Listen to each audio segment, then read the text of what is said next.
An interesting concept that I've always witnessed in the manosphere is the reasoning why I don't invite certain people to certain live streams because they lack self awareness in that live stream, and they also lack the knowledge and or the mental capacity to be in that live stream.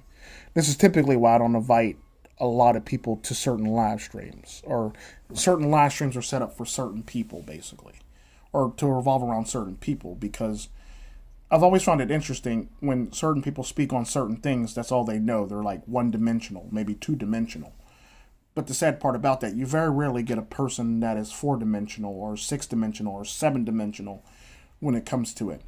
But typically, most of the people I've noticed, they typically are two dimensional or one dimensional, which is very sad. And they believe themselves to be, they have more dimensions than what they really have.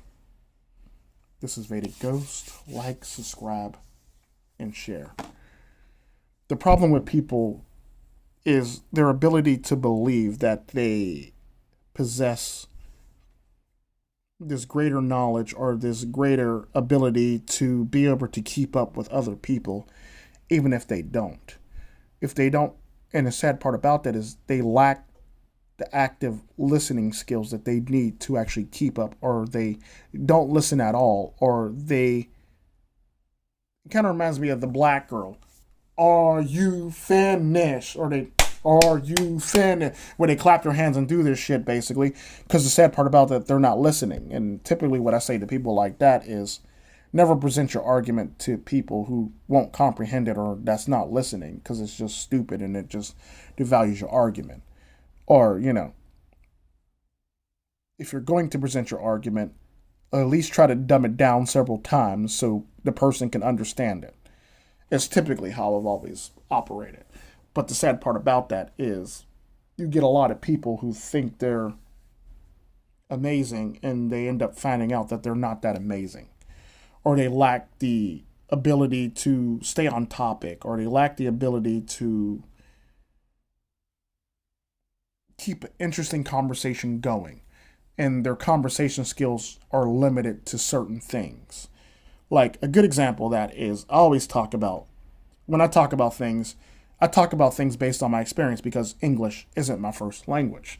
So typically I try my best to learn as I go along English, and I try my best to adapt what I do know and the knowledge that I do have in my head due to the fact that English isn't my first language and it's not something that I'm very good at. I will admit it in a heartbeat.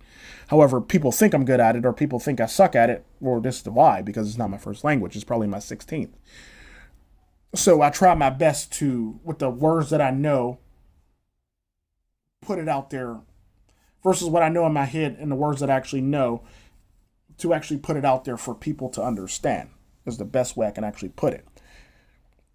But you got people who've been speaking a language for a long time that think they're smarter than you, and they find out very quickly that you're dumb. Or my favorite is people who don't listen to an argument and they think you're against them. Meanwhile, you're actually arguing their same point and you're agreeing with them in an argument, but they don't quite comprehend the fact that you're actually rolling with them or agreeing with them. This is typically the type of people that you'll typically run into when it comes to arguments and people thinking they're smart. They don't quite grasp the fact that you literally are agreeing with them. Or as Double I refers to it, syncing up. That you're syncing up with them for all intents and purposes. The sad part about that is they have a different approach and a different view on getting to your goal or your end goal, and it ends up being the same damn goal for all intents and purposes, just a different route to get there.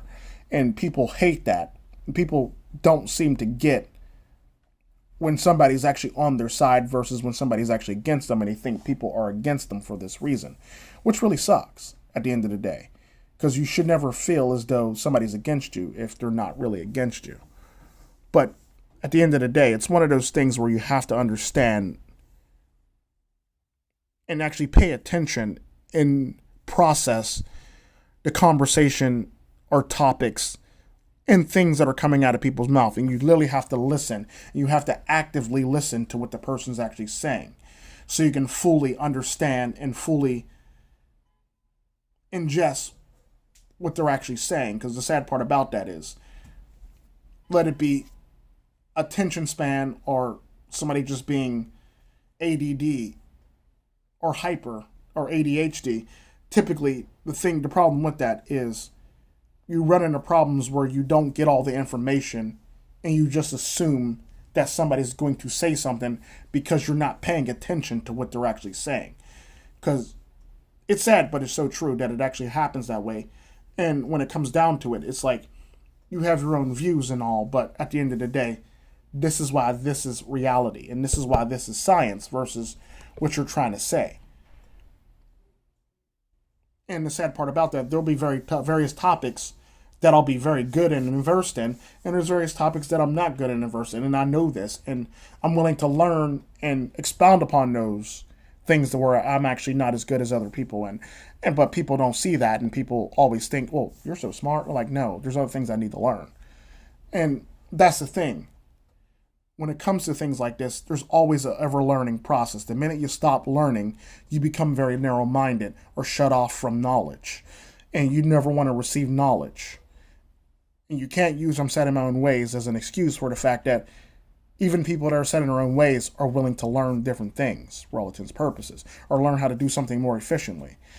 The problem is you just don't want to grow as a human being, and you're so close-minded that you're not willing to actually hear other things. Now, like I said, I will hear other arguments, but the sad part about it, if I've heard the argument before, I will interrupt and interject in an argument so we can move this right along fast and efficiently. And that's typically how I've always been. I've heard this argument before. I already know where it's going to go. So therefore, let's just cut it off at the knees and move on very quickly. It's typically how it works. But nobody wants to do that, and everybody wants to try to, think that they're going to argue differently when in fact they're arguing the exact same way that you've heard it done many, many times throughout high school, throughout grade school, throughout your whole entire life. You heard people do this, you've seen people do this, you've seen people do it on TV, and you absorb that information and you remember it, and then when you use it in the thing, people want to feel some type of way when in fact you know exactly the direction that they're going at the end of the day. But that's enough of my time, and thank you for listening.